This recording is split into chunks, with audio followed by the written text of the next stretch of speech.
जय श्री कृष्ण मित्रों, मैं आपका दोस्त रविंदर आपका स्वागत करता हूं।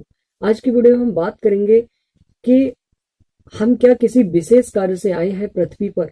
भगवान ने क्या हमें चुना है किसी कार्य के लिए, तो उसके क्या क्या साइन होते हैं, इस टॉपिक पर आज चर्चा करेंगे।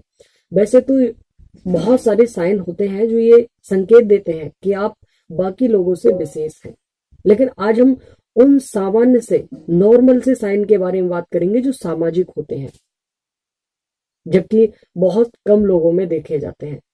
चलिए तो फिर आज बात करते हैं। भगवान जब किसी इंसान से कोई विशेष कार्य कराना चाहता है और उसे पृथ्वी पर भेजता है, तो उसे इमोशनल बनाकर भेजता है, ताकि वो दूसरों के दुख और दर्द को महसूस कर सके, फील कर सके। और आज हम उन्हीं 3 इमोशनल गुणों के बारे में बात करने वाले हैं।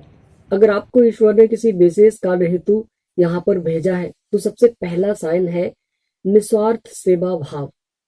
अगर आप लोगों के प्रति फ्री में सेवा करने की भावना रखते हैं।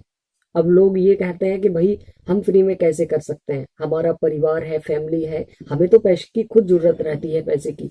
तो संभवतः कि पैसे से कोई सेवा ना कर सके, लेकिन उसके मन में अगर सेवा भाव रहता है, जहां पर मौका मिले वहीं पर वो दूसरों की सेवा करने लगता है, चाहे वो किसी भी दूसरे तरीके से सेवा करे। हो सकता है कि दूसरे को सही रास्ता दिखा दे, है ना, सही सलाह दे दे, या फिर इसके अलावा कुछ और तरीके से हेल्प कर दे। तो अगर उसके मन में दूसरों की मदद करने की भावना रहती है, तो वो एक बहुत विशेष व्यक्ति है। ये भी कह सकते हैं कि वो अर्थ एंजल है, पृथ्वी पर रहने वाला एंजल है, और भगवान ने उसे विशेष कार्य हेतु भेजा है। इसी वजह से उसके मन में ये भावना पैदा हो गई है कि वो दूसरों की मदद करे। इसके अलावा दूसरा एक सामान्य सा संकेत है ह्यूमन एंड एनिमल्स के साथ प्रेम का भाव रखना।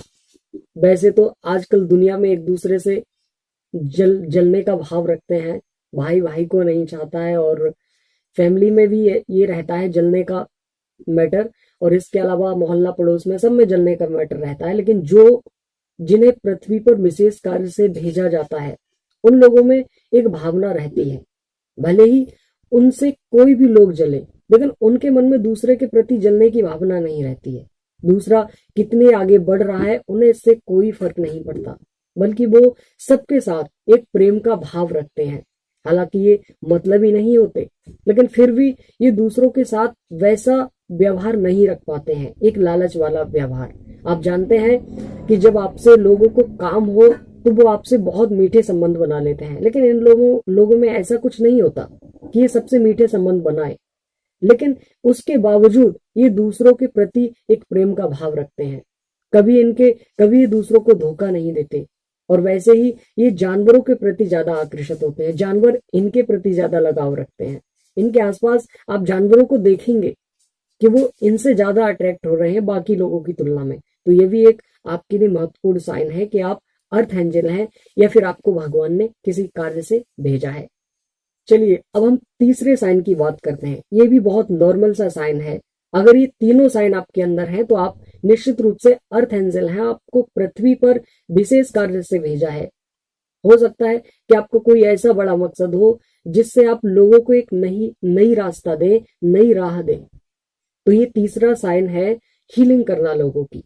आप लोगों की हीलिंग कैसे करते हैं ये अलग बात है। कुछ लोग फनी टाइप के होते हैं, फनी, तो वो लोगों की हीलिंग करते हैं उन्हें हंसाकर। तो ये वो भी एक बहुत महत्वपूर्ण व्यक्ति है, उनका एक महत्वपूर्ण कार्य उन्हें सौंपा गया है पृथ्वी पर। ये बड़े बड़े जो फनी लोग हैं ना, बड़े बड़े जिन्हें बहुत हाई लेवल पर क्रिएटर हैं, जो लोगों को हंसाते हैं, इनके शो चलते हैं, वो नॉर्मल व्यक्ति नहीं है, बल्कि वो भी एक खास व्यक्ति है। उनकी हीलिंग करने का तरीका अलग है। आप लोगों की बीमारी ठीक कर देते हो। अगर आप बहुत हाई पोस्ट के एक डॉक्टर बनते हो, तो ये भी आपके लिए विशेष कार्य सौंपा गया है भगवान की तरफ से। इसके अलावा आप अपने शब्दों से लोगों को हील कर देते हो। लोग टेंशन में हैं और आपने थोड़ी सी अगर उन्हें सलाह दे दी, मोटिवेशनल आप स्पीकर बन जाते हो, तो भी आप विशेष व्यक्ति हो। तो इस तरह से अगर आप किसी भी तरह से लोगों को हील करते हो, उनकी मानसिक स्थिति को सुधारते हो, उनकी शारीरिक स्थिति को सुधारते हो, और निस्वार्थ प्रेम की भावना रखते हो, तो ये सब तीनों साइन आपके एंजल होने की ओर संकेत करते हैं। आपको ये कितना परसेंट सही लगता है, आप मुझे कमेंट बॉक्स में बताइए, क्योंकि हर व्यक्ति की अलग अलग राय रहती है। आज के लिए इतना ही। जय श्री कृष्ण।